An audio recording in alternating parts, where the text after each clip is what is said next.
Episode 5 dimulai. Kita kembali ke masa lalu pada tahun 2014. Pada saat itu, agen Kim sedang pindah rumah dibantu oleh Hanso dan Jinchol. Rumahnya tidak terlalu besar dan tidak terlalu kecil, namun Kim bisa membuat Minji bahagia di rumah tersebut. Saat mereka sedang sibuk memindahkan barang-barang, Minji kecil malah diajak oleh teman barunya untuk bermain di taman. Kim yang tahu itu mulai panik dan bergegas untuk mencari keberadaan Minji. Ketika di taman, mereka sedang bermain petak umpet. Melihat rumah yang tidak terkunci, Minji langsung dengan cepat masuk ke dalamnya.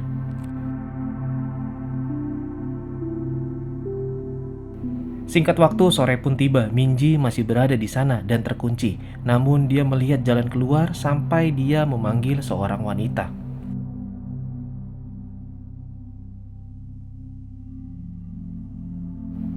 Awalnya Kim tidak ingin melibatkan polisi, tapi dengan keadaan darurat dia harus menelpon polisi. Sampai tiba-tiba Minji datang dan memanggilnya.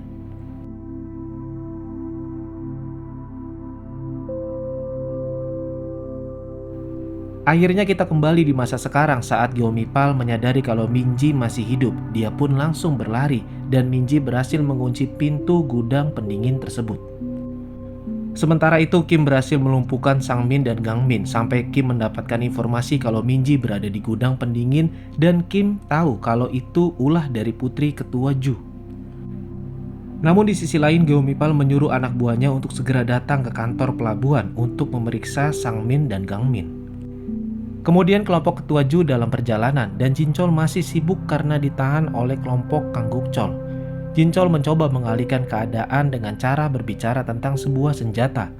Namun merasa mereka tidak mendengarkannya, Jinchol langsung melepaskan borgol dan mengikat mereka yang ada di dalam lalu mencuri mobilnya.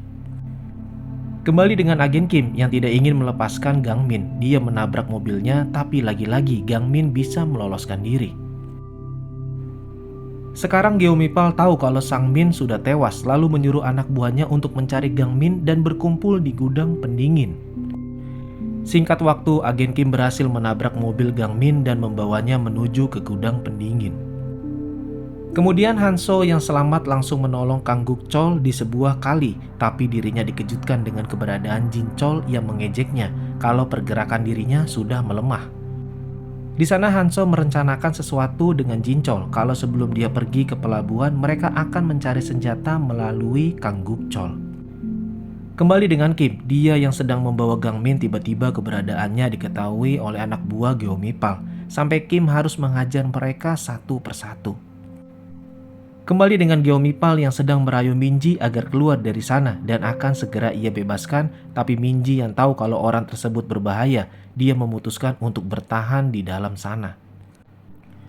15 orang sudah agen Kim musnahkan dan langsung membawa Gangmin kembali untuk mengantarkannya menuju gudang pendingin, namun tiba-tiba Gangsong yang penuh dengan amarah karena tahu agen Kim sudah berkhianat dan membunuh kakaknya. Dia pun langsung menyerangnya, tapi lagi-lagi agen Kim bisa mengatasinya. Sementara itu Gangmin yang masih hidup dan 20 menit lagi kelompok ketua Ju akan tiba di pelabuhan dan menyuruh ajudannya yang bernama Nam untuk datang duluan. Di jalan sendiri, Hanso yang merasa tidak nyaman dengan musik keras, dia memutuskan untuk keluar dan menyuruh Jinchol untuk melanjutkan perjalanannya sendirian.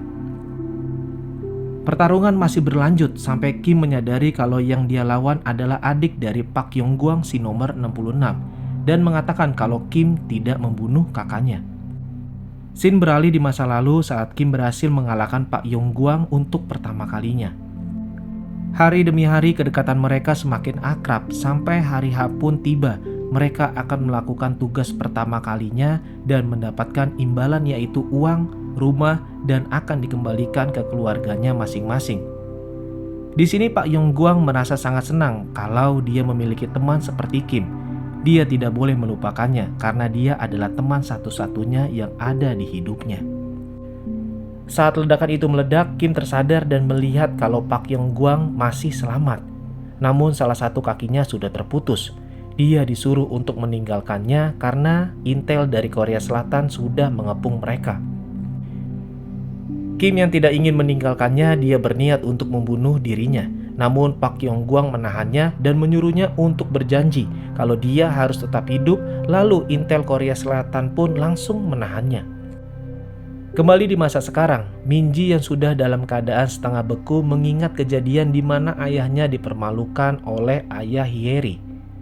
Min-ji yang diberikan pesan oleh ayahnya akhirnya tahu kalau harga diri anaknya lebih penting dibanding harga diri seorang ayah. Karena Min-ji sangat berarti untuknya. Karena hal itu Min-ji sekarang bertekad untuk selamat dan bertahan hidup. Di luar sana Gyeomipal melihat kalau Gangmin masih selamat dengan berkata kalau ada seorang ayah mencari anaknya. Dan tiba-tiba pintu gudang pendingin terbuka. Dengan cepat Gyeomipal langsung memeriksanya, tapi Min-ji yang cerdas langsung menghantam kepalanya dan menguncinya di gudang pendingin. Setelah melumpuhkan mereka semua, Min-ji keluar dan langsung berlari meminta pertolongan. Kembali lagi dengan Kim dan Gang-song, semua perkataan Kim tidak didengar olehnya. Gang-song yakin kalau dia berbohong sampai Gang-song menyerangnya, tapi Kim sendiri tidak menghindar. Dia tidak memaksakan Gang-song untuk percaya atau tidak dengan dirinya. Sampai kita akhirnya tahu kalau kejadian misi tersebut ternyata mereka berdelapan hanyalah sebagai umpan. Semua informasi dibocorkan oleh Jenderal Eun Ryong karena dia sangat menginginkan sebuah jabatan besar yaitu jenderal. Di sini Kim berkata kalau dia harus tetap hidup, begitu juga dengan Gang-song yang harus tetap hidup.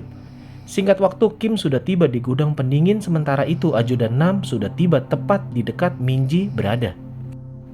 Min-ji mengenali Nam karena dia ingat saat berada di ruang kepala sekolah.